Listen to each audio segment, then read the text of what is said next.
الحمد لله نحمده ونستعينه ونستغفره ونؤمن به ونتوكل عليه ونعوذ بالله من شرور أنفسنا ومن سيئات أعمالنا من يهده الله فلا مضل له ومن يضلله فلا هادي له ونشهد أن لا إله إلا الله ونشهد أن محمدا عبده ورسوله أما بعد فإن خير الحديث كتاب الله وخير الهدي هدي محمد صلى الله عليه وسلم وشر الأمور محدثاتها وكل محدثة بدعة وكل بدعة ضلالة وكل ضلالة في النار. قال الله تعالى في كلامه المجيد: أعوذ بالله السميع العليم من الشيطان الرجيم بسم الله الرحمن الرحيم. يا أيها الذين آمنوا اتقوا الله حق تقاته ولا تموتن إلا وأنتم مسلمون. وقال صلى الله عليه وسلم: بلغوا عني ولو آية. اللهم صل على محمد وعلى آل محمد كما صليت على إبراهيم وعلى آل إبراهيم إنك حميد مجيد. اللهم بارك على محمد وعلى آل محمد كما باركت على إبراهيم وعلى آل إبراهيم إنك حميد مجيد. تمام قسم کی حمد و ثنا اس اللہ وحدہ لا شریک کے لیے لائق و زیبہ ہے جس نے ہمیں اور آپ کو پیدا فرمایا، اور بیش بہا درود و سلام اس ذات مبارکہ مقدسہ پر جو ساری کائنات کے لیے رشد و ہدایت بنا کر کے بھیجے گئے۔ محترم سامعین کرام، نوجوان دوستوں، بزرگوں اور بھائیوں،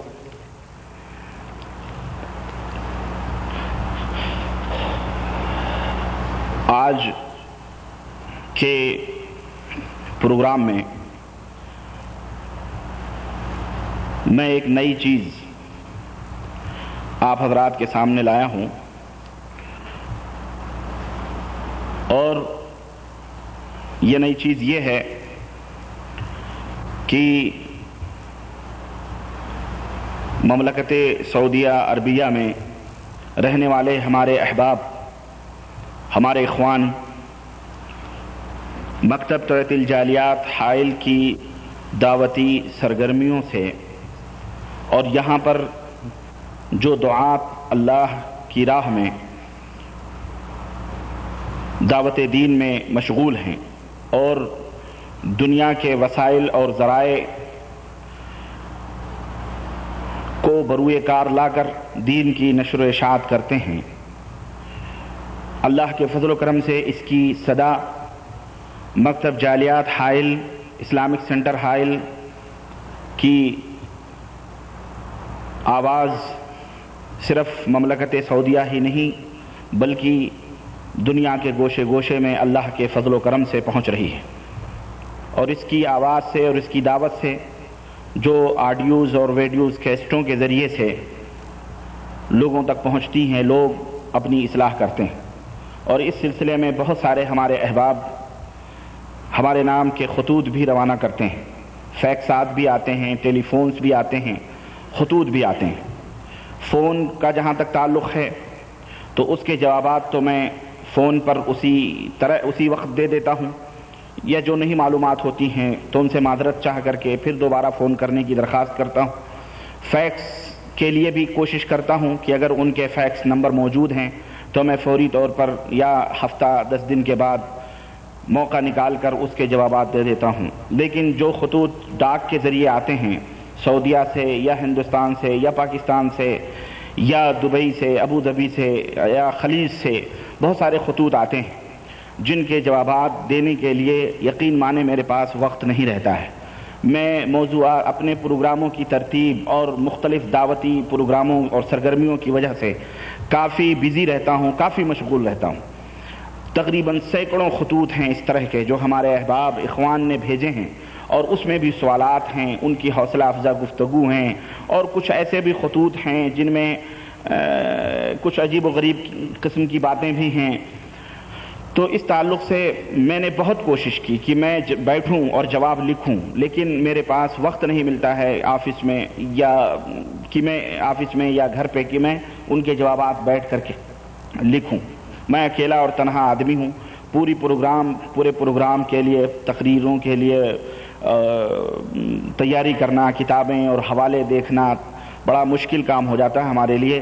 تو اس سلسلے میں ہمارے دعویٰ سینٹر حائل کے ڈائریکٹر جناب عبدالعزیز ابراہیم العجیمی سے ہمارا مشورہ ہوا، تو انہوں نے ایک بڑی اچھی بات اور بڑی اچھا فکرہ انہوں نے دیا اور ایک تجویز انہوں نے رکھی، اور بڑی اچھی تجویز تھی کہ آپ ایسا کریں کہ جو خطوط آتے ہیں ان خطوط میں جو سوالات ہوتے ہیں یا ان کے جو جوابات ہیں، کسی کے صرف حال چال معلوم کرنے کے ہوتے ہیں، تو انہیں آپ ایسا کریں کیسٹوں کے اندر بھر کر کے لوگوں تک پہنچائیں، اور ایک ہی مجلس میں ایک ہی بیٹھک میں آپ کے تقریباً 20-25 خطوط کے جوابات مکمل ہو جائیں گے. اور اس طرح سے آپ جتنے بھی خطوط آئے ہیں آپ اس کو مہینے میں ایک پروگرام کر کے اور ان سوالات کے جوابات بھی دے دیں، اور لوگوں کو بھی فائدہ ہوگا اس سے. اور وہ اس نے جنہوں نے خط بھیجا ہے انہوں نے اگر 2-3 سوال کیے ہیں اور انہیں کیسٹ میں سوالات کے جوابات دیے جائیں تو 10-15-20 کے سوالات کے جوابات انہیں مل جائیں گے. اور اس کی ذمہ داری دعویٰ سینٹر کے اوپر ہے کہ وہ کیسٹیں انشاءاللہ تعالی ان کی خدمت میں ان کے پتوں پر بھیج دی جائیں گی سوالات کی. تو مجھے بھی یہ تجویز بڑی اچھی لگی، اور میں نے سوچا صحیح بات ہے کہ اپنے پروگرام کے آخر میں سوالات و جوابات تو ہوتے ہی ہیں، چلو اسی بہانے ان خطوط کا بھی وہ خطوط جو ہمارے پاس آتے ہیں ان کے جوابات ہم نام بنام یوں سمجھیے ان کے نام پیغام کی شکل میں ہم دے دیں گے.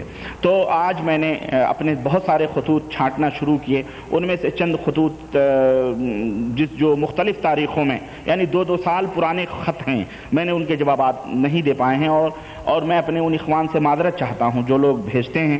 لیکن میں انشاءاللہ تعالی ان سب کے خطوط کے جوابات میں انشاءاللہ دینے کی کوشش کروں گا، بھلے وہ کیسٹوں کے ذریعے ہی ہو انشاءاللہ تبارک تعالی. تو اسی نہج پر میں نے آج کے اس پروگرام کو سیٹ کیا، اور چونکہ سوال جواب کا پروگرام تھا بھی تو میں نے سوچا کہ میں وہی خطوط لے کر کے آپ کی خدمت میں حاضر ہو کر کے میں اپنے ان اخوان کے سوالات کا جواب جو ان کے جوابات میں دوں. اور ان خطوط میں بڑی عجیب و غریب باتیں بھی ہیں، لوگوں کی اپنی تفصیلات بھی ہیں، جس سے ہمیں بھی فائدہ ہوتا ہے اور حوصلہ ملتا ہے، اور سامعین بھی اسے فائدہ انشاءاللہ تبارک تعالی اٹھائیں گے. تو آئیے میں شروع کرتا ہوں. میں بلا کسی ترتیب کے جو بھی خط سامنے آیا ہے میں نے اس طرح سے اٹھایا ہے، اور میں پڑھ کر کے تفصیلات اس کے جوابات میں آپ کی خدمت میں بھی دینے کی کوشش کروں گا انشاءاللہ تعالی. اور پرچیاں ادھر رکھی ہوئی ہیں بیگ میں، آپ اسے بھی تقسیم کر دیں.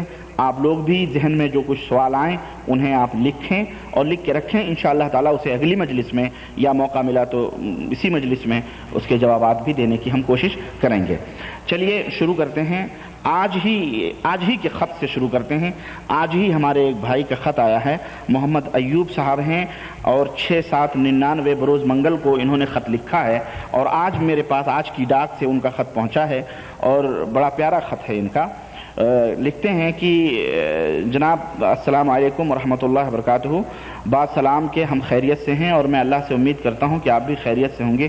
خوشی کی بات یہ ہے کہ آپ کے پاس میں ایک خط لکھا تھا جس میں کچھ سوال تھے، ان سب کے جوابات آپ لکھ کر بھیجے تو میں بڑا خوش ہوا. یہ اتفاقی بات ہے، میں نے لکھ دیا ہوگا، لیکن بہرحال کوشش کرتا ہوں میں لکھنے کی، لیکن موقع نہیں ملتا. بہرحال ابھی میرے پاس کچھ سوال اور ہیں جس کو آپ ہی حل کر سکتے ہیں.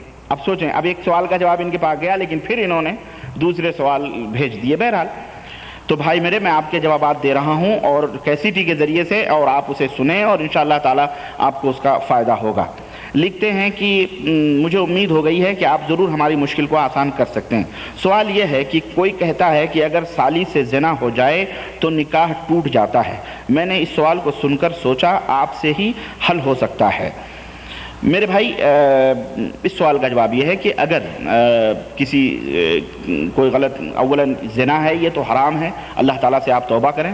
اور دوسری بات یہ ہے کہ حرام کام کرنے سے ایک حلال چیز پر اثر نہیں پڑتا ہے، اور اللہ کے رسول صلی اللہ علیہ وسلم کی اس طرح سے حدیث بھی ہے اگر حرام کام کرنے سے حلال چیز کے اوپر اثر نہیں پڑتا. اگر کسی نے سالی سے زنا کر لیا تو اس کا یہ مطلب نہیں کہ اس کی بیوی اس کے اوپر حرام ہو جائے گی. جس نے بھی یہ بات کہی ہے اس نے غلط کہی ہے. اللہ کے رسول صلی اللہ علیہ وسلم کی اس تعلق سے حدیث بھی ہے کہ اگر زنا اگر کسی آدمی سے، اس کی بہن سے، یا حرام چیز، حرام جو عورتیں حرام ہیں اگر ان سے زنا کر لیا تو اس کا مطلب نہیں کہ اس کی بیوی سے نکاح ٹوٹ جائے گا. تو جس نے بھی یہ بات آپ سے کہی ہے اس نے غلط کہی ہے. اگلا سوال یہ ہے کہ میرا بیٹا ابھی 15 سال کا ہو گیا ہے، تو کیا ابھی بھی عقیقہ کرتے وقت اس کے سر کے بال اتار کر سونے یا چاندی یا اس کے برابر صدقہ دینا ہوگا؟ اور کیا گائے بیل بھی عقیقے میں استعمال ہو سکتا ہے جبکہ ان چیزوں میں 7 نام ہوتا ہے؟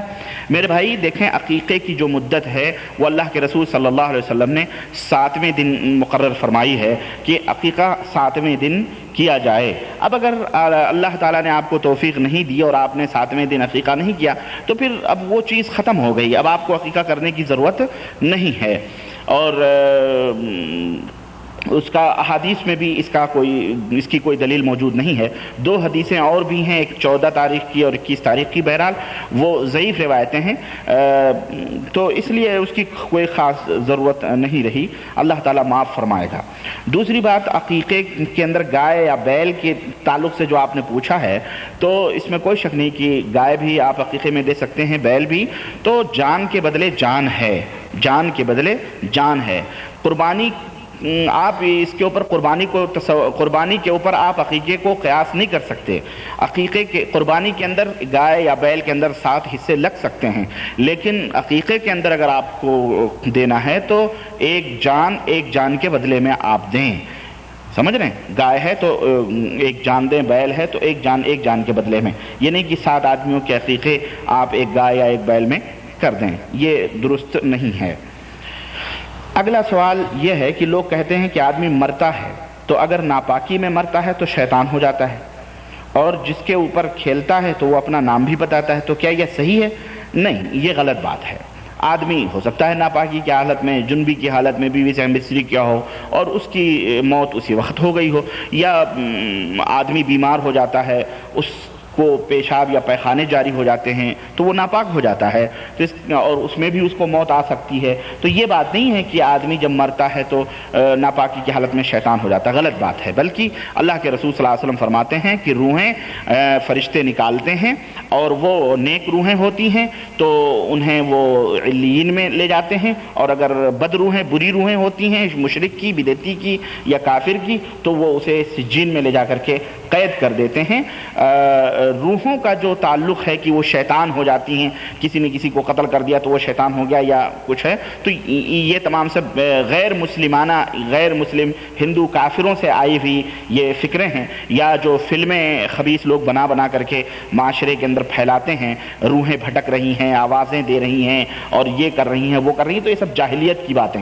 روحیں دنیا کے اندر واپس نہیں آتی ہیں، ایک دفعہ چلی گئیں تو پھر وہ سجین میں قید ہو جاتی ہیں. اگر بد ہوتی ہیں، بری ہوتی ہیں اور اچھی ہوتی ہیں تو وہ علین میں ہوتی ہیں، تو نہ انہیں اللہ کے عذاب سے فرصت ملتی ہے کہ وہ دنیا میں آئیں، اور جو نیک روحیں ہوتی ہیں تو انہیں اللہ کی نعمتوں سے انہیں فرصت نہیں ملتی ہے کہ وہ دنیا میں آئیں اور یہاں گنہگار لوگوں کے اندر وہ پھریں. تو یہ تصور غلط ہے. اگلا سوال یہ ہے کہ کیا ہندو کے ساتھ ایک ہی پلیٹ میں کھانا کھایا جا سکتا ہے؟ دیکھیں، آپ کوشش کریں، ہندو غیر مسلم، اس میں کوئی شک نہیں کہ اللہ کے رسول صلی اللہ علیہ وسلم نے فرمایا ہے کہ، اور اللہ نے بھی فرمایا ہے کہ انما المشرکون نجس، مشرکین جو ہوتے ہیں وہ نجس ہوتے ہیں، اور اللہ کے رسول صلی اللہ علیہ وسلم نے بھی فرمایا. تو اس تعلق سے آپ پرہیز کریں. لیکن اگر کھا لیں آپ تو کوئی حرج اس کے اندر نہیں ہے. نجس کا مطلب جو ناپاک ہے وہ تو وہ قلبی طور پر اپنے دل سے ناپاک ہے، نہ کہ وہ جسمانی طور پر اگر وہ پاک و صاف رہتا ہے، نہاتا دھوتا ہے، تو ایسا مطلب نہیں کہ وہ جسمانی طور پہ بھی ناپاک ہے. تو اس کا دل نجس ضرور ہے لیکن اس کا جسم نجس نہیں ہے اگر وہ نہاتا دھوتا ہے اور پاک صاف رہتا ہے. تو آپ کو کیا پڑی ہوئی ہے کہ آپ کسی کافر کے ساتھ کھائیں اور اس ایک ہی پلیٹ میں کھائیں اور پئیں، بلکہ آپ اپنے پلیٹ کو، اپنے گلاس کو الگ رکھیں.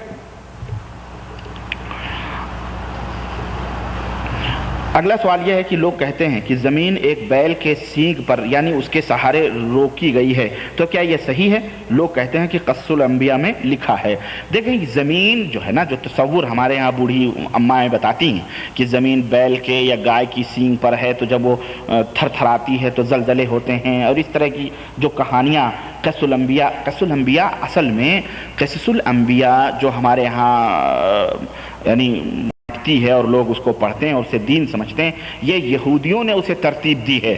یہ بات آپ سوچ لیں، قصص الانبیاء یہودیوں نے ترتیب دی ہے اور انہوں نے اس کو لکھا ہے، اور خرافات قسم کی باتیں اور واقعات نبیوں کی طرف سے بری بری باتیں بھی انہوں نے اس کے اندر منسوب کی ہیں، اس لیے وہ ایسی کوئی کتاب نہیں ہے جس کو حوالے یا دلیل میں پیش کیے جا سکیں۔ اور اس طرح کے واقعات سے آپ خود اندازہ لگا لیں کہ زمین کو اللہ نے گائے یا بیل کی سینگ پہ رکھا ہوا ہے۔ بھائی میرے، نہ ہی اللہ تعالیٰ نے قرآن کے اندر اس کا ذکر کیا، نہ نبی کریم صلی اللہ علیہ وسلم نے احادیث کے اندر ایسی کوئی بات بتلائی، تو ہمیں کیسے معلوم ہوا کہ گائے یا بیل کی سینگ پر زمین رکی ہوئی ہے؟ نعوذ باللہ، یہ تمام سب خرافاتی باتیں ہیں، جھوٹی باتیں۔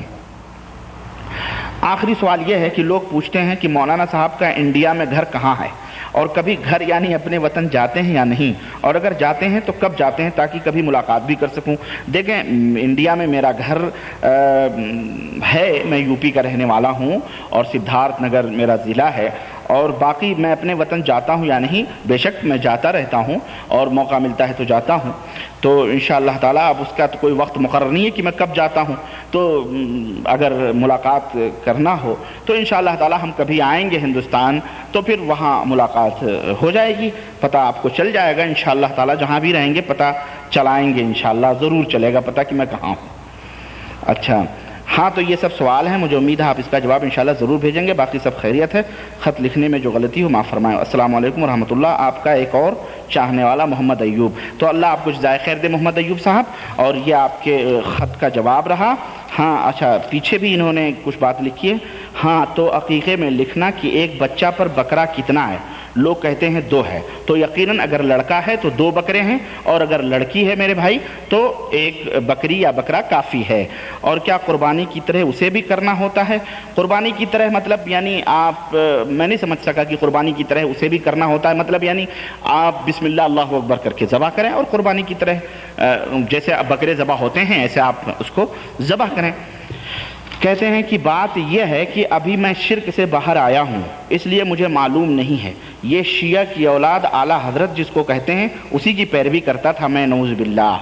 تو بھئی آپ اللہ کا شکر ادا کریں کہ اللہ تعالیٰ نے آپ کو ہدایت دی اور آپ سیدھے راہ پہ آئے، اور ہمارے کتنے بھائی ہیں جو اس طرح سے شیعوں کی کتابیں پڑھ کے یا اپنے آپ کو اہل سنت کہنے والے کچھ شیعہ ہماری صفوں میں گھسے ہوئے ہیں یقیناً، اور وہ لوگ وہی ہندوؤں کافروں کی اور دوسرے باطل مذہبوں اور دینوں کی باتوں کو انہوں نے اسلام کے رنگ میں رنگ کر کے عوام الناس میں پھیلانا شروع کیا ہے۔ تو بہرحال اللہ تعالیٰ کا شکر ادا کریں آپ، اور اللہ سے دعا کریں اپنے تمام بھائیوں کے لیے بھی کہ ایسے نہ جانے کتنے ہمارے بھائی ہیں جو بیچارے بھٹکے ہوئے ہیں، آپ ان کے لیے بھی دعا کریں، اور آپ بھی اللہ کا شکر ادا کریں کہ اللہ تعالیٰ نے آپ کو سیدھے راہ پہ کی ہدایت عطا فرمائی ہے۔ تو یہ رہا آپ کا خط۔ اب ہم دوسرے خط کی طرف آتے ہیں۔ یہ ایک 28/2/1420 وادی الدواسر ایک صاحب نے خط لکھا ہے کہ مکرمی ربانی صاحب سلام مسلوم، بعد عرض یہ ہے کہ اپنے ایک دوست کے واسطے سے نور بشر کے موضوع کی کیسٹیں سننے کو ملیں۔ یہ بحث ایک مرتبہ ہندوستان میں بھی سننے کو ملی تھی، لیکن اسی بحث میں ذلی بروزی کے الفاظ بھی سنے تھے، لیکن کم عمری اور ذہن کی ناپختگی کے سبب علاوہ الفاظ کے مفہوم کچھ بھی یاد نہیں رہا، لیکن آج دوسری بار اس موضوع پر آپ کی تقریر مع دلائل اور الزامی جواب کے کافی مفید اور دلچسپ ثابت ہوئی۔ بروقت تقاضا یہ ہے کہ ذلی بروزی پر ایک روشنی بذریعہ تحریر ڈال دیں تو اپنی تشنگی دور ہو۔ واقعی آپ کی تقریر بڑی دلچسپ اور معلومات افزا ہے۔ اب ایک تجسس جاگتا ہے کہ آپ کا پیارا اسم گرامی کیا ہے، آپ کا وطن عزیز کہاں ہے؟ یہ تو یقینی ہے کہ آپ ہندوستان کے ہیں، لیکن ضلع اور گاؤں کون سا ہے؟ پھر آپ کی ابتدائی اور متوسط تعلیم کہاں سے ملی اور سند فراغت کہاں سے حاصل کی ہے؟ امید کی میری یہ معمولی سی خواہش پر شبنم نہ پڑنے دیں گے۔ دراصل آپ کے بیان اور طریقے استدلال سے ایک غائبانہ سی محبت ہو گئی ہے، بنا بنی زحمت دے رہا ہوں، شاید اپنے ہی گھرانے اور علاقے کے ہوں اور استفادے کی مضبوط راہ کھل سکے۔ امید کی مزاج بخیر ہوں گے۔ والسلام علیکم۔ خیر اندیش شمس، وادی الدواسر۔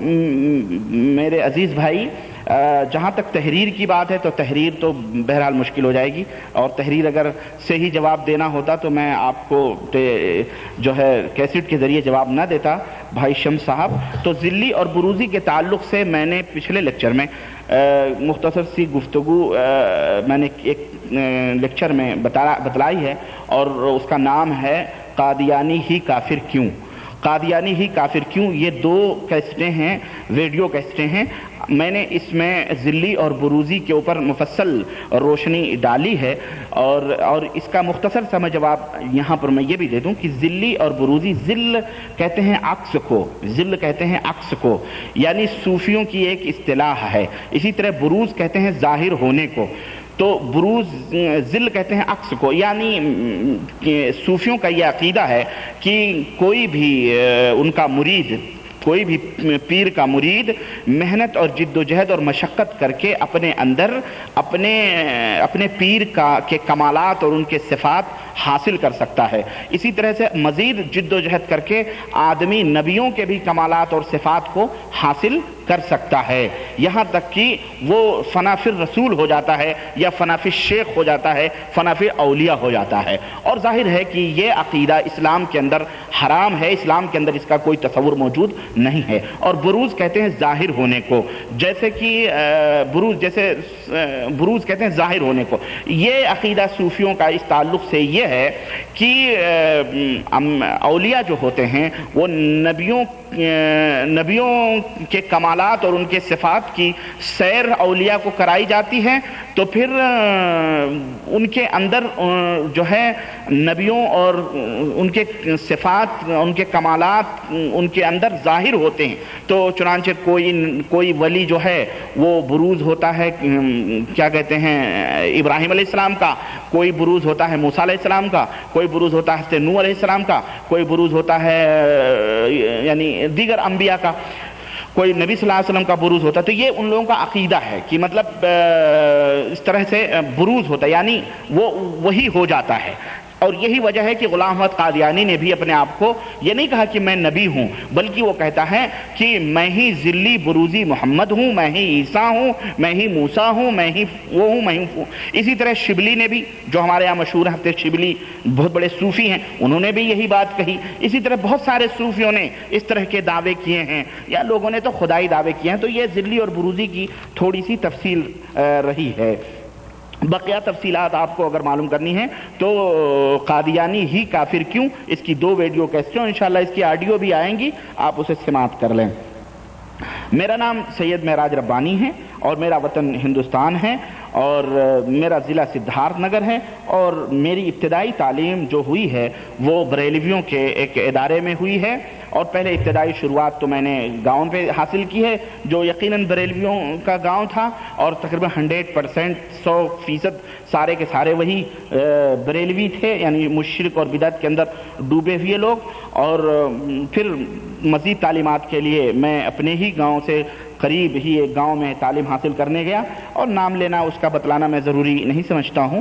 بہرحال میں نے وہاں بریلویوں کے مدرسے میں 6-8 سال تک میں نے تعلیم حاصل کی، اور اس کے بعد میں اشرفیہ مبارک پور، وہاں نے میں جو بریلویوں کا بہت بڑی یونیورسٹی ہے، میں نے وہاں تعلیم حاصل کی۔ اور پھر اللہ تعالیٰ نے مجھے ہدایت عطا فرمائی، اور میں دہلی گیا، اور دہلی میں نے فضیلت الشیخ عبدالحمید رحمانی، جو Mahad Al Taleem Al Islami, institute of Islamic education Delhi کے اندر ایک بہت بڑا ادارہ ہے، میں نے وہاں جا کر کے تعلیم حاصل کی، اور اللہ کے فضل و کرم سے ہمارے اساتذہ، اللہ انہیں جزائے خیر عطا فرمائے، اور انہیں جنت دے، اور ان کی جد و جہد، ان کی محنتوں کا صلہ اللہ تعالیٰ دے۔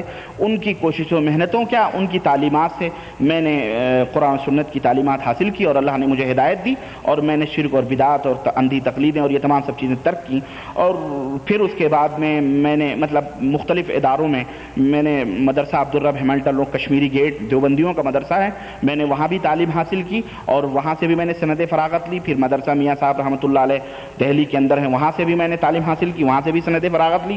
پھر اس کے بعد موناد بھنجن جامعہ عصریہ دارالحدیث موناد بھنجن میں وہاں گیا اور میں نے وہاں سے بھی آخری سند حاصل کی اور پھر اسی سرٹیفکیٹ پر مدینہ یونیورسٹی کے اندر میرا داخلہ ہوا اور اللہ کے فضل و کرم سے مدینہ الرسول صلی اللہ علیہ وسلم میں نے 4 سال تعلیم حاصل کی اور اس کے بعد سے پھر حائل دعویٰ سینٹر ہی کے اندر میں لگ گیا اور آج تک اسی کی خدمت کر رہا ہوں. اور باقی یہی تمام سب معلومات تھیں جو میں نے آپ تک پہنچائی ہیں. اور آپ کا شکریہ کہ آپ نے جو ہے خط بھیجا. اللہ تعالیٰ اور امید کرتے ہیں کہ آئندہ بھی خط بھیجتے رہیں گے. اللہ تعالیٰ جزائے خیر عطا فرمائے.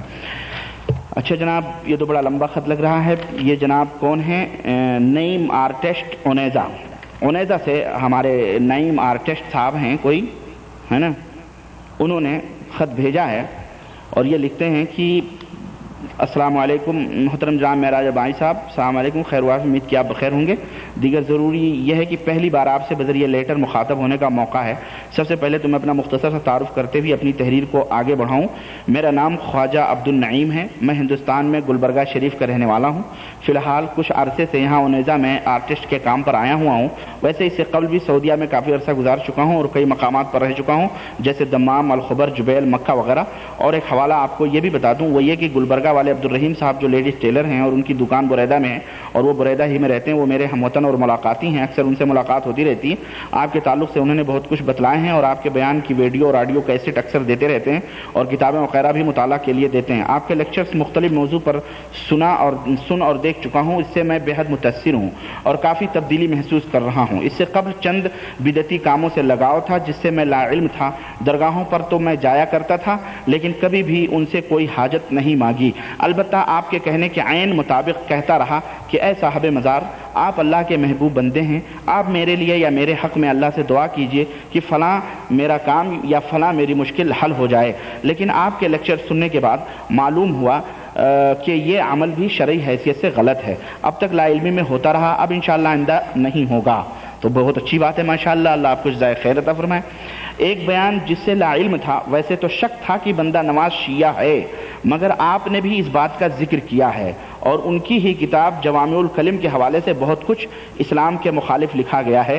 اس سے بھی لا علم تھا کیونکہ وہ کتاب تو میں دیکھا بھی نہیں. انشاءاللہ گلبرگہ جانے کے بعد ضرور اس کتاب کے علاوہ ان کی اور بھی کتابیں دیکھوں گا. آپ سے گزارش ہے کہ بندہ نواز کے شیعہ ہونے کا کوئی ٹھوس ثبوت بتلائیں جس سے ان کے شیعہ ہونے کا پتہ چل سکے. بہرکیف میں بھی حقیقت جاننا چاہتا ہوں، امید کی ضرور اس بارے میں مطلع فرمائیں گے. تو میرے عزیز میرے بھائی، وہ پرلے درجے کا شیعہ تھا اور ان کی کتاب جوامع الکلم جو ایک زندہ جاوید کتاب ہے، اس کے اندر خود اس نے بہت ساری ایسی باتیں لکھی ہیں جس میں شیعیت ٹپکتی ہے اور وہ یعنی کہیں کہیں تو وہ کھل گیا ہے لیکن وہ کہیں کہیں یوں ہی لپیٹ کے بات انہوں نے کی ہے، لیکن جہاں کھلے ہیں وہیں سے پتہ چلتا ہے یہ شیعہ ہے. دوسری بات یہ ہے کہ زندہ جاوید چیز جو دیکھنی آپ گلبرگہ کے اگر ہیں تو آپ خود جائیں اور گلبرگہ کے جو صاحب مزار ہیں ان کے دروازے پر جو کلمہ لکھا ہوا ہے وہ کلمہ شیعوں والا کلمہ لکھا ہوا ہے، لا الہ الا اللہ محمد رسول اللہ علی ولی اللہ وصی اللہ. یہ شیعوں والا کلمہ ہے. انہوں نے آج بھی اس کے دروازے پر لکھا ہوا ہے. تو اس کے ماننے والے اگر سنی ہوتے یا اس کے سجادہ نشین اور اس کے بیٹے اور دیگر تو اس کلمے کو مٹا دیتے، یہ شیعوں والا کلمہ وہ نہ لکھتے. تو یہ خود ٹھوس ثبوت ہے. دوسری کہہ رہے ہیں کہ لکھتے ہیں کہ دوسری بات، اچھا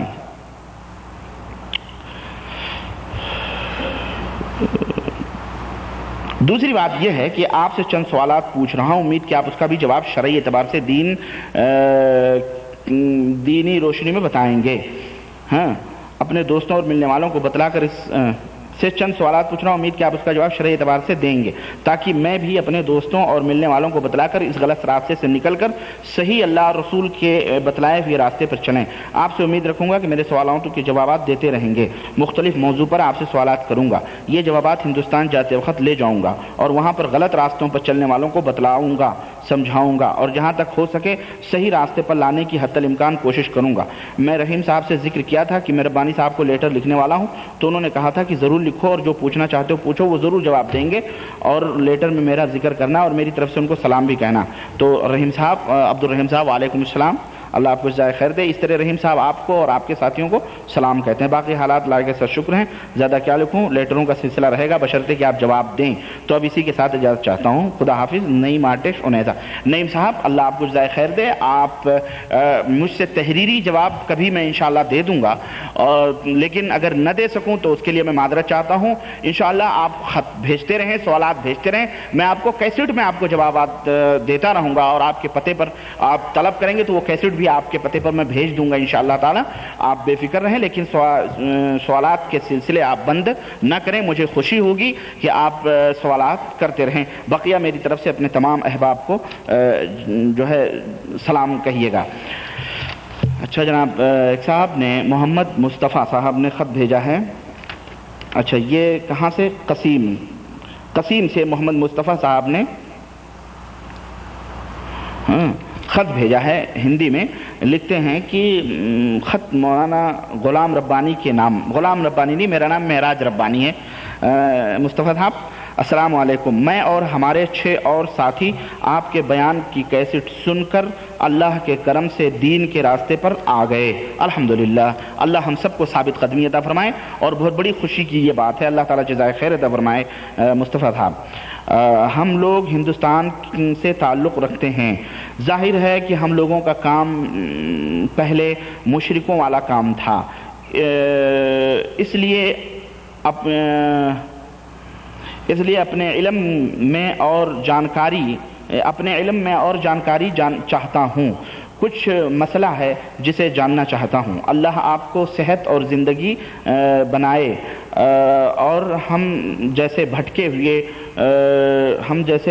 ہوئے کو آپ راستہ بتلائیں، آمین۔ اللہ ہمیں اس کی توفیق عطا فرمائے، اس کا اجر اللہ تعالیٰ آپ کو دے، آمین۔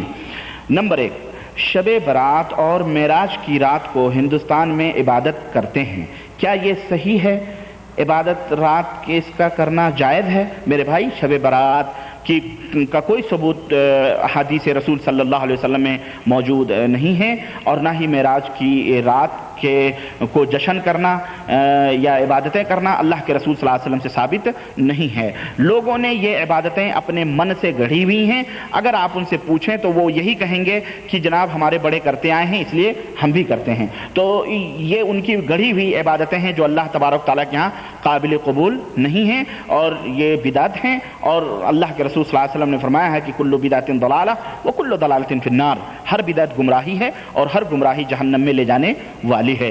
اس لیے شب برات کے لیے جو لوگ عبادتیں اور گڑھی ہوئی روایتیں بیان کرتے ہیں، کوئی بھی صحیح روایت شب برات کے تعلق سے یا معراج کے تعلق سے نہیں ہے۔ شب برات کے موضوع پر مردوں کی عید میری ایک کیسٹ ہے، آپ اس کو سنیں تو انشاءاللہ تعالیٰ آپ کو مزید تفصیلات تو اس میں مل سکتی ہیں۔ اچھا جناب، تو یہ پہلے سوال کا جواب رہا۔ نمبر 2، عید میلاد النبی یا 12 وفات منانا جائز ہے؟ یہ بھی بدعت ہے، اور اس موضوع پر میلاد کی حقیقت ابھی پچھلے 2 جمعے میرے خطبے ہوئے ہیں، اور اس سے پہلے بھی سیرت النبی یا میلاد النبی کیسٹ موجود ہے۔ اسی طرح میلاد النبی چند شبہات اور ان کا ازالہ، وہ بھی کیسٹ موجود ہے۔ اسی طرح سے تاریخ جلوس عید میلاد النبی، یہ بھی کیسٹیں موجود ہیں، آپ اس کو سنیں انشاءاللہ۔ اس کے اندر پوری تفصیلات ہم نے رکھی ہیں، اور یہ بھی بدعت ہے اور سراسر یہ مشرکوں سے لی گئی چیزیں ہیں، اور شریعت میں اس کے لیے کوئی بھی مقام اور کوئی بھی جگہ موجود نہیں۔ نمبر 3، اسلام کی روح سے اجتماع جو ابھی بمبئی میں ہوا تھا، ہونا جائز ہے؟ اسلام کی روح سے اجتماع، دیکھیں اجتماع اگر قرآن و سنت کی دعوت اور اس کی نشر و اشاعت کے لیے ہوتا ہے تو یہ تو نبی کریم صلی اللہ علیہ وسلم بھی صحابہ کو جمع کر کے دین اسلام کی بات بتلاتے تھے، قرآن و سنت کی بات بتلاتے تھے. لیکن اگر اجتماع شر اور شرک اور بدعت اور خرافات اور خود بنائے ہوئے عبادات اور خود گڑھی ہوئی گڑھے ہوئے طور اور طریقے اور چلے یا گشت یا نام لکھا کر کے 3 مہینے 4 مہینے 2 مہینے کے لیے ان سب چیزوں کے لیے ہوتا ہے تو یہ سراسر ایسے اجتماعات حرام ہیں، باطل ہیں، فاسد ہیں اور ایسے لوگ گمراہ ہیں. ایسے لوگوں کے لیے ضروری ہے کہ وہ پہلے علم حاصل کریں قرآن و سنت کا اور پھر وہ دعوت و تبلیغ کریں. تو میرے عزیز، اس طرح کے اجتماعات جو ہمارے ملکوں میں ہوتے ہیں اور دعوے کیے جاتے ہیں یہاں 20 لاکھ جمع ہوئے وہاں 30 لاکھ جمع ہوئے، تو ان اجتماعات میں ہم نہیں کہتے کہ نماز کا نام نہیں لیا جاتا، ایمان کا نام نہیں لیا جاتا، روزے کا نام نہیں لیا جاتا، سب کا نام لیا جاتا ہے. لیکن ان کی تشریحات، ان کی جو تفصیلات ہیں اپنے اپنے مذہب بنائے ہوئے گھریلو مذہب کے طور اور طریقے سے انہیں ٹرینڈ کیا جاتا ہے. اور تبلیغی جماعت کے تعلق سے آپ اشارہ کر رہے ہیں کہ بمبئی میں جو اجتماع ہوا تھا، ظاہر ہے یہ تبلیغی جماعت کے تعلق سے ہوا تھا. یہ اس گرتی ہوئی دیوار، تقلید کی گرتی ہوئی دیوار کو سیدھا کرنے کے لیے یہ جاہلوں کے اجتماعات مقرر کیے جاتے ہیں تاکہ ہمارے اس ٹوٹتے اور بکھرتے ہوئے دھرم اور اس گرتی ہوئی دیوار کو کسی طرح سہارا دے دیں اتنے لوگوں کو جمع کر کے. ان کی کتابیں مولانا زکریا صاحب کی اٹھا کے دیکھیں، فضائل اعمال دیکھیں، تبلیغ نصاب دیکھیں اور فضائل صدقات و درود، فضائل حج، فضائل ذکر، فضائل نماز کا، ذکر کا، صدقات کا، حج کا نام تو موجود ہے لیکن اس کے پس پردہ جو بدعتیں اور جو شرکیہ باتیں ان کتابوں میں موجود ہیں. العما والحفیظ، اس موضوع پر میری تقریباً 6 کیسٹیں ہیں. ایک تاریخ تبلیغی جماعت مختلف حوالوں سے، پھر تبلیغ نصاب ایک جائزہ، فضائل ذکر، فضائل نماز، فضائل حج، فضائل صدقات اور حج، اسی طرح فضائل درود اور صدقات. یہ 6 کیسٹیں موجود ہیں، ویڈیو بھی اور آڈیو بھی انشاءاللہ آ جائیں گی. اور آپ اور تبلیغی بھائیوں آڈیو کیسٹ ہے، آپ اس کو سنیں، اس کے اندر پوری تفصیلات ان کی معلوم ہو جائے گی. اور میں نے بال کی کھال نکال کر کے رکھی ہے اور میں نے یہ بھی چیلنج کیا ہے کہ دنیا کا کوئی بھی مائی کا لال اس میں دیے گئے حوالوں کو غلط ثابت نہیں کر سکتا ہے. تو میرے عزیز، اگر ان باتوں کے پھیلانے اور اس کی نشر و اشاعت کے لیے اجتماعات کیے جاتے ہیں تو ایسے اجتماعات جو ہے حرام ہیں اسلام کے اندر اور جو ہے باعث عذاب ہیں اللہ کی طرف سے. بل تب رہا قرآن و سنت کی نشر و اشاعت کے لیے، اللہ کے نبی صلی اللہ علیہ وسلم کی صحیح احادیث کے ترجمے اور صحیح باتیں بتلانے کے لیے اجتماع کرنا یہ جو ہے جائز ہے اور اس میں کوئی حرج نہیں ہے. اور یہ نبی کریم صلی اللہ علیہ وسلم اور صحابہ کرام سے خود ثابت ہے کہ صحابہ کرام دروس دیتے تھے، جہاں پہنچتے تھے وہاں کے شہر کے لوگ، ہزاروں محدثین جہاں جمع ہوتے تھے، لاکھوں کے لاکھوں جمع ہوتے تھے اور نبی کریم صلی اللہ علیہ وسلم کی حدیثیں سنتے تھے. لیکن یہاں حدیثیں تو 1-2 پڑھ کے بقیہ حضرت نے فرمایا ہے، بزرگوں نے فرمایا. تیسری چیز جو سب سے بڑی گمراہی کی اور ضلالت کی بات اس اجتماع میں ہوتی ہے اور وہ یہ ہوتی ہے کہ امیر جماعت کے ہاتھوں پر جو بیعت کی جاتی ہے وہ مردے کے، زندے کی بیعت مردے کے نام پہ کی جاتی ہے. اور انعام الحسن صاحب جیسے پہلے امیر تھے، میرے پاس کیسٹ موجود ہے اور میں نے اس کیسٹ کی آواز، انعام الحسن صاحب کی آواز کو میں نے سنایا ہے مقلدین دیوبند کی ڈائری نمبر 1 میں. وہ کیسٹ بھی ویڈیو موجود ہے، اس میں نے ان کی آواز میں سنایا. وہ کہتے ہیں کہ کہو میں نے بیعت کی انعام الحسن کے واسطے سے حضرت الیاس صاحب کے ہاتھ پر. تو یہ زندے کی بیعت مردے کے ہاتھ پہ ہو رہی ہے، یہ کون سا اسلام ہے؟ تو یہ تمام سب خرافات کے لیے یہ تمام سب بیعتیں اور پیری اور مریدیاں چل رہی ہیں. اسلام میں ان کا کوئی اس کا کوئی جو ہے جواز کی شکل اور صورت موجود نہیں ہے. اچھا، رمضان کے مہینے کو چھوڑ کر ورش کے یعنی سال کے کس مہینے کی کتنی تاریخ کو روزے رکھیں؟ رمضان کے مہینے کو چھوڑ کر کے اللہ آپ کو جزائے خیر دے مصطفیٰ بھائی، اللہ آپ کو جزائے خیر دے. رمضان کے مہینے کو چھوڑ کر کے آپ جو ہے ذی الحجہ کی جو ہے ایام، جو 10 ایام ہیں، آپ اللہ کے نبی صلی اللہ علیہ وسلم نے اس کی بھی فضیلت بتلائی ہے، آپ اس کے روزے رکھیں. محرم کے 2 روزے رکھیں، عاشورہ کے 9 تاریخ کو، 10 کو یا 10 اور 11 کو اللہ کے رسول صلی اللہ علیہ وسلم نے اس کی بھی فضیلت بیان فرمائی ہے. اسی طرح سے ایام بیس جو کہلاتے ہیں، ہر مہینے کے ایام بیس ہے نا، 12 13 14، اس کے لیے بھی آپ روزے رکھیں. اللہ کے رسول صلی اللہ علیہ وسلم نے اس کی بھی فضیلت بیان فرمائی ہے. اسی طرح سے ہر ہفتے میں پیر کو اور جمعرات کو اللہ کے رسول صلی اللہ علیہ وسلم روزہ رکھتے تھے، آپ اس کے لیے بھی روزہ رکھیں. تو یہ روزے ہیں چند جو برسوں میں، سال میں رکھے جاتے ہیں اور رکھنا چاہیے. یہ نبی کریم صلی اللہ علیہ وسلم کی سنت سے ثابت ہیں. اچھا، شرک کی حالت میں کی گئی عبادت یعنی نماز بعد توبہ کے اس عبادت کا ثواب ملتا ہے یا نہیں؟ مہربانی کر کے ہمارے سوالوں کا جواب دیں. شرک کی حالت میں جو عبادتیں کی گئی ہیں، آپ نے بعد میں جو توبہ کی ہیں، اللہ تبارک تعالیٰ انشاءاللہ تبارک تعالیٰ آپ کی ان عبادتوں کو جو شرک کی حالت میں کی گئی ہیں، ان حالتوں میں جو عبادتیں یا جو بھی کام ہوتے ہیں، اللہ تعالیٰ ان کو نیکیوں میں تبدیل کر دیتا ہے توبہ کرنے کے بعد میں. اگر آپ نے توبہ کر لی ہیں تو اللہ نے قرآن کریم کے اندر فرمایا ہے کہ ہم ان کے گناہوں کو نیکیوں میں بدل دیں گے. اللہ کے رسول صلی اللہ علیہ وسلم فرماتے ہیں ان الاسلام یہدم ما کان قبلہ، اسلام پچھلے کیے ہوئے کرتوتوں کو اسلام لانے کے بعد میں وہ تمام سب ختم کر دیتا ہے، یعنی اس کا نام اعمال بالکل کوڑا کاغذ، سفید کاغذ کی طرح ہو جاتا ہے. تو جب آپ نے توبہ کر لیا تو انشاءاللہ وہ نمازیں، وہ عبادتیں جو جاہلیت میں آپ نے کی ہیں اللہ کے لیے، انشاءاللہ تبارک تعالیٰ آپ کو اس کا اجر اور اس کا ثواب اللہ تعالیٰ دے گا. اللہ سے اس کی امید رکھنی چاہیے.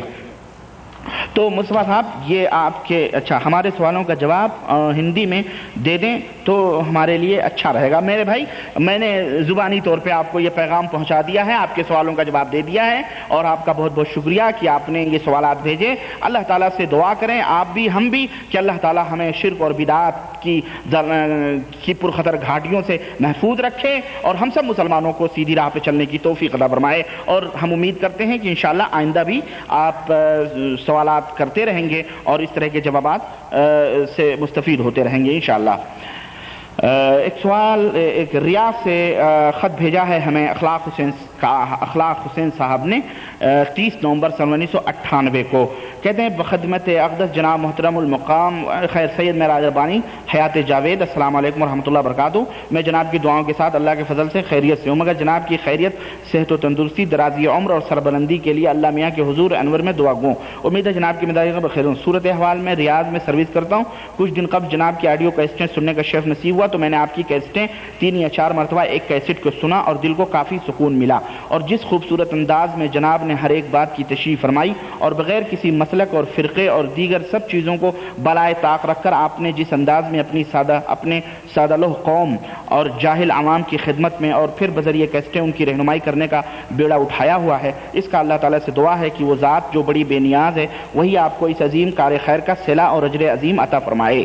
آمین ثم آمین. تو اسی نیک کام میں جناب کے علم اور محنت مثال نہیں ملتی. واقعی اللہ تعالیٰ کا خاص کرم ہے جناب کے اوپر، جس ذات نے آپ کو اس قدر علم عطا فرمایا اور اس قدر خوبصورت آواز، بہرحال طاقت عطا فرمائی. اللہ آپ کو جزائے خیر دے اور اللہ سے دعا کریں کہ اللہ تبارک تعالیٰ ہمیں اسی طرح سے توفیق عطا فرمائے.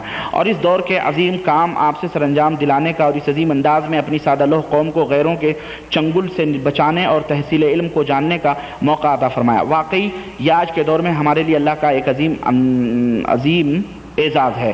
تو محترم، مجھے بہت خوشی اور مسرت ہوئی کہ آپ ہم اپنوں میں سے ہیں اور اس قدر آپ کی تعلیم اور تجربہ اور انداز بیان اور دیگر معلومات سب چیزیں آپ کے اندر اللہ تعالیٰ نے ساری صفات عطا فرمائی ہوئی ہیں. اور آج کے اس عظیم سازشی دور میں قوم ملت کو آپ راہ اور رہنمائی دلانے کا فریضہ انجام عطا فرمایا. آپ کو اللہ تعالیٰ آپ کو اور آپ کے اہل و عیال کو اس کا اجر عظیم عطا فرمائے اور آپ کی دنیا و آخرت میں کامیابی اور کامرانی سے نوازے. آمین. تو محترم، میں آپ سے چند چیزیں جو کہ آج کے دور میں ملنی مشکل ہیں، آج کے دور میں قرآن پاک اور حدیث شریف کے متعلق اور کسی صحیح مصنف کی کتابیں نہیں ملتی. ہر کتاب کسی اور نے لکھ کر اور اس کے ساتھ منسلک کی ہوئی ہے. چونکہ دین کو اس قدر بگاڑ دیا گیا ہے، کم اصل اور نقل کی پہچان بہت مشکل ہے، صرف غیروں کی اندھی تقلید کو اپنے لیے مشعل راہ بنایا گیا ہے. تو آپ ہماری رہنمائی فرمائیں.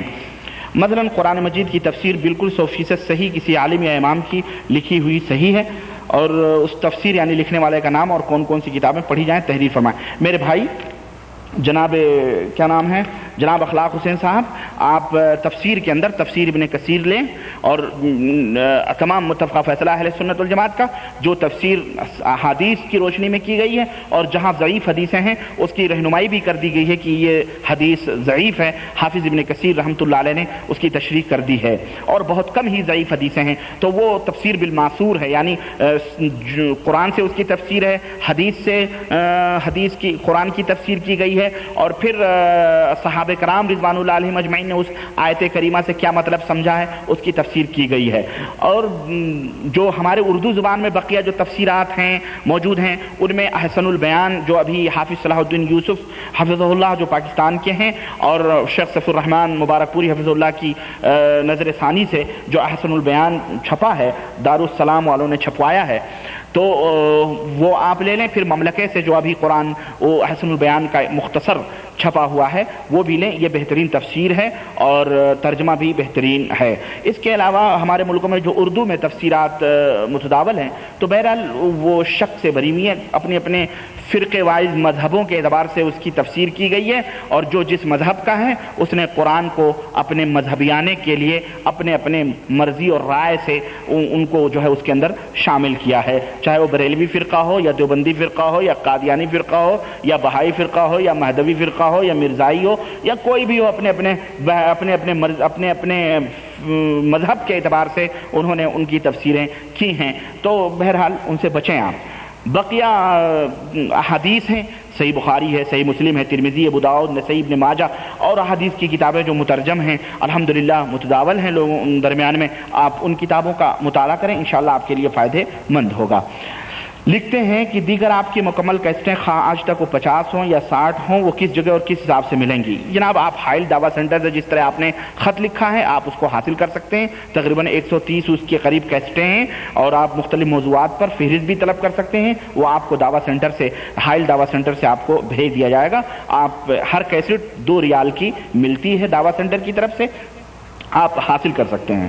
اچھا، اور ہم مکمل کیسٹیں منگوانے خواہیں لیکن کیسٹیں صاف اور صحیح ہوں۔ دوسری بات کی نماز کے موضوع پر مکمل درس بھی شامل ہو، چونکہ نماز کا بنیادی مسئلہ آج کے دور میں ایک اہم مسئلہ ہے۔ آپ کی خدمت میں عرض کرتا ہوں کہ نماز کے اوپر، نماز پڑھنے کے طریقہ کار کے اوپر اور صحیح حدیث شریف کی روشنی میں حضور پاک کی بتائی ہوئی نماز پر اپنا خطبہ ضرور دیں۔ میری کیسٹ طریقہ نماز نبوی جو میں نے بیٹھ کر کے ڈبنگ کی ہے صحیح حدیث کی روشنی میں، آپ اسے ہماری جعلیات سے حاصل کر سکتے ہیں۔ اچھا، اور لکھتے ہیں کہ لوگوں کو اس عظیم بلا سے نجات دلائیں۔ اس کے علاوہ دیگر کتابیں جن سے آپ علم حاصل کرتے ہیں یا پڑھتے ہیں، مجھے واپس اگر جواب میں ان کتابوں کے نام اور مصنف کے نام تحریر فرما دیں تو میں آپ کا شکر گزار رہوں گا۔ میرے بھائی، میرے پاس جو کتابیں ہیں، میں ان کے سینکڑوں کتابیں ہیں، میں ان کتابوں میں جو موضوعات ہوتے ہیں میں انہیں ڈھونڈتا ہوں احادیث میں ادھر سے، اور پھر لکھی ہوئی کتابیں جو چھوٹی چھوٹی ان سے بھی میں استفادہ کرتا ہوں۔ میں ان کے نام آپ کو لکھوں بھی تو آپ کو کوئی فائدہ نہیں ہوگا، کیونکہ آپ وہ کتابیں نہیں حاصل کر سکتے ہیں۔ بہرحال آپ قرآن کا ترجمہ رکھیں، جیسے کہ میں نے بتایا تفسیر ابن کثیر، اور صحاح ستہ آپ رکھیں، انشاءاللہ تعالیٰ آپ اس سے کافی فائدہ اٹھائیں گے۔ بلوغ المرام ہے، عقیدے کے اندر کتاب التوحید شیخ محمد بن عبد الوہاب رحمہ اللہ کی ہے، کشف الشبہات ہے، اور اسی طرح سے تقویۃ الایمان شاہ اسماعیل شہید دہلوی رحمۃ اللہ علیہ۔ مشکل تو یہ ہے کہ یہ وہ کتابیں ہیں جو انسان کو صحیح رہنمائی کرتی ہیں، لیکن ہمارے ملکوں کے یہ جو دیابنا اور بریلوی اور دوسرے لوگ ہیں، یہ لوگوں نے تو امت کا بیڑا غرق کیا ہوا ہے، اور یہ پہلے ہی کفر کے فتوے لگا کر کے دور کر دیتے ہیں کہ جناب علی یہ لوگ گستاخ رسول ہیں، نعوذ باللہ۔ جو صحیح تعلیم دیتے ہیں شیطان نے ان کو گستاخ رسول نہ جانے کیا کیا نام دے دے کر کے بہکایا ہوا ہے۔ تو بہرحال یہ صحیح کتابیں ہیں، آپ اس کو پڑھیں، انشاءاللہ تعالی عقیدہ اور عمل دونوں درست ہو سکتا ہے۔ اچھا، چونکہ کتاب خرید کر ہم بھی اپنی بگڑی ہوئی زندگی سنوار سکتے ہیں، اللہ تعالیٰ ہدایت عطا فرمائے اور اس دار فنا کو ہمارے لیے ذریعہ نجات بنائے، آمین، نہ کہ ذریعہ عذاب۔ تو محترم، آپ کا یہ احسان ہوگا کہ آپ اپنا قیمتی وقت نکال کر مجھے جواب دیں اور یہ تھوڑی سی معلومات بھی عطا فرما دیں، میں آپ کا تا زندگی احسان مند اور شکر گزار رہوں گا۔ دیگر درود شریف جو تمام لوگ یعنی مسلمان نماز کے اندر پڑھتے ہیں یہ تو صحیح ہے، مگر دوسرا درود شریف جو کہ عام لوگ پڑھتے ہیں اس کا وجود کسی صحیح حدیث میں ہے یا کیا؟ اس ثبوت دیں اس بارے میں۔ مجھے نہیں معلوم دوسرا لوگ دوسرے لوگ اصل میں شاید آپ میڈین بریلی درود کے بارے میں آپ پوچھ رہے ہوں گے کہ الصلاۃ والسلام علیک یا رسول اللہ، الصلاۃ والسلام علیک یا نور من نور اللہ، یا ہمارے ہاں جو ملکوں میں درود صلی اللہ علیہ نبی الامی والی صلاۃ و سلام علیک یا رسول اللہ یا حبیب اللہ، یہ تمام سب جو بنا یہ میڈین انڈیا درود ہے بھائی، میڈین بریلی درود ہے۔ نبی کریم صلی اللہ علیہ وسلم نے جو درود ہمیں سکھایا ہے اور جو صحابہ کو سکھلایا تھا وہ وہی درود ہے جسے ہم درود ابراہیمی کہتے ہیں، ہے نا، جسے ہم پڑھتے ہیں اللہم صلی علی محمد وعلی محمد، جو جانتے ہیں نماز میں پڑھتے ہیں وہی درود ہیں، اور بقیہ یہ جو درود بنائے گئے ہیں ان کا کوئی ثبوت احادیث میں موجود نہیں ہے۔ اچھا، دیگر آپ کس امام کو مانتے ہیں تاکہ ہم بھی اس بارے میں غور فکر کریں؟ میں امام اعظم حکیم الامت جناب محمد الرسول اللہ صلی اللہ علیہ وسلم کو مانتا ہوں، اور میں نے انہی کا کلمہ پڑھا ہے اور انہی کو اپنا امام، اپنا رہبر، اپنا قائد، اپنا رہنما مانتا ہوں۔ بقیہ اگر آپ کا سوال یہ مذاہب اربعہ یعنی امام شافعی، مالکی، حنبلی اور یہ ہیں، تو ہم سارے اماموں کی عزت کرتے ہیں، ان کا احترام کرتے ہیں، اور ان تمام اماموں نے جو علمی ذخیرے ہمارے لیے چھوڑے ہیں ہم ان تمام لوگوں کے علمی ذخیروں سے فائدہ اٹھاتے ہیں، اور جن کی باتیں قرآن و سنت سے قریب ہوتی ہیں یا قرآن و سنت کے مطابق ہوتی ہیں ہم ان کی باتوں کو مانتے ہیں اور اسی کی ہم دعوت دیتے ہیں۔ ہم کسی ایک امام کو لے کر کے ایک ڈیڑھ اینٹ کی مسجد امت کے اندر انتشار یا فرقہ پیدا کرنا نہیں چاہتے، ہم چاہتے ہیں کہ امت کتاب و سنت کے اوپر متفق ہو، اور تمام ائمہ، چاہے یہ ائمہ اربعہ ہوں، چاہے امام اوزاعی ہوں، امام داؤد ظاہری ہوں، امام نقی ہوں، امام شافعی ہوں، یا امام مالک یا امام بخاری ہوں، امام نسائی ہوں، امام ترمذی، مجتہدین اور مجتہدین جتنے بھی ہیں ائمہ ہیں، ہم سب کا احترام کرتے ہوئے، سب کی باتوں کو سر آنکھوں پہ رکھتے ہوئے، جن کی باتیں قرآن و سنت سے ملتی جلتی ہیں، مطابق ہوتی ہیں، ہم ان کی باتوں کو لیتے ہیں، اور جن کی باتیں نہیں ہوتی ہم اللہ سے ان کے لیے دعائے مغفرت کرتے ہیں۔ یہی ہمارا ہے۔ تو امام، ہم امام الانبیاء سید الانبیاء حضرت محمد رسول اللہ صلی اللہ علیہ وسلم کو مانتے ہیں۔ خیر، اچھا، تاکہ ہم بھی اس بارے میں غور و فکر کریں، تو میرے بھائی آپ غور و فکر کریں، اللہ کے رسول صلی اللہ علیہ وسلم نے یا اللہ تعالیٰ نے اپنے نبی کی اتباع کا ہم کو حکم دیا ہے، انہیں ہمارا امام بنا کر کے بھیجا اللہ تعالیٰ نے۔ اللہ کے نبی نے بھی فرمایا کہ تم میری پیروی کرو گے، مجھے امام مانو گے، میرے پیچھے چلو گے تو تم نجات حاصل کر سکتے ہو۔ تو اللہ اور اس کے رسول نے، اللہ نے اپنے نبی کو اور نبی نے اپنے لیے اپنی امامت اور اپنی رسالت کا کلمہ پڑھوایا ہے۔ اللہ رسول نے یہ نہیں کہا کہ تم حنفی بن جاؤ، تم شافعی بن جاؤ، تم مالکی بن جاؤ، تم حنبلی بن جاؤ، اللہ رسول نے یہ بات نہیں کہی ہے۔ یہ 400 برس کے بعد لوگوں نے ڈیڑھ اینٹ کی مسجدیں بنا کر کے اس طرح سے اپنا کرنا شروع کیا ہے۔ خیر، میری دعائیں آپ کے ساتھ ہیں، اور دیگر آپ کو، آپ کے عظیم دوستوں، ساتھیوں، سب کو اللہ تعالیٰ ان عظیم کارناموں کے بدلے میں جزائے خیر عطا فرمائے۔ میری طرف سے سب کو درجہ بدرجہ سلام دعا، اگر میری غلطی ہو تو معاف فرمائے۔ اچھا، خدا حافظ، فی امان اللہ، آپ کا محسن اخلاق حسین الریاض۔ تو اخلاق صاحب، یہ آپ کے خط کا جواب رہا، اور آپ انشاءاللہ تعالیٰ آپ کو یہ کیسٹ پہنچا دی جائے گی۔ کیا ٹائم ہو رہا ہے؟ تو بھائی میرے خطوط تو بہت ہیں، اور رات کے 11 بجنے بھی 4 5 8 6 8 خطیں ہی خطوط ہم نے پڑھے کہ ٹائم ختم ہو رہا ہے۔ بہرحال انشاءاللہ بقیہ خطوط کے جوابات میں اگلی مجلس میں دینے کی کوشش کروں گا، اور جتنے بھی میرے پاس خطوط ہیں اسی طرح کی وقفے سے ہر پروگرام کے بیچ میں انشاءاللہ تعالی میں حاضر ہوں گا، اور سارے لوگوں کے سوالات کے جوابات میں دینے کی کوشش کروں گا۔ اللہ سے دعا ہے کہ اللہ تعالی ہم سب کو جزائے خیر عطا فرمائے، اور ہم سب کو نیک عمل کرنے کی توفیق عطا فرمائے، آمین یا رب العالمین۔ وصلی اللہ علی نبینا محمد وعلی آلہ وصحبہ اجمعین۔ السلام علیکم ورحمۃ اللہ وبرکاتہ۔ اگلے ہفتے انشاءاللہ یہ پروگرام نہیں ہوگا، کیونکہ میں ایک ہفتے کے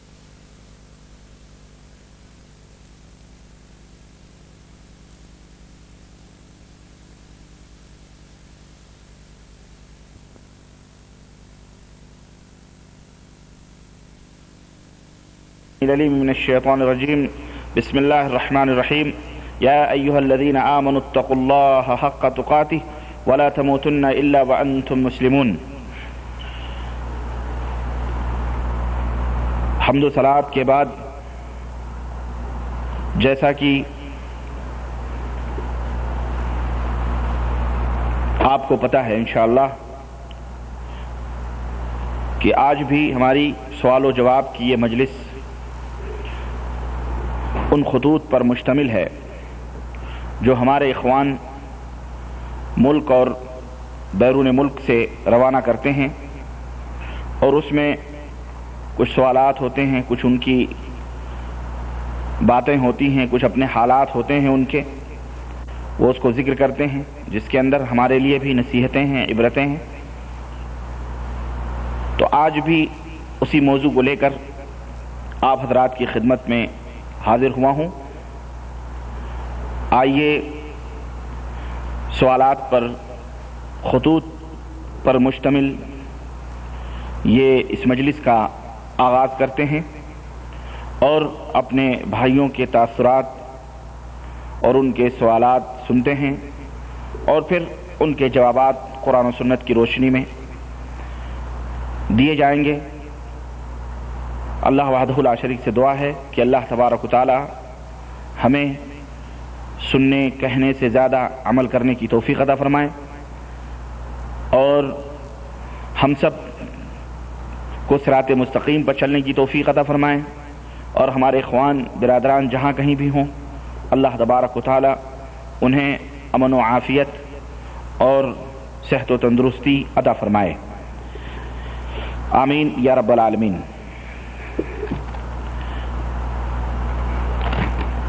ابھی آج ہی مجھے یہ خط ملا ہے جو غالباً ریاض سے یا کہاں سے آیا ہے، بہرحال لفافہ اس کا ادھری ہے۔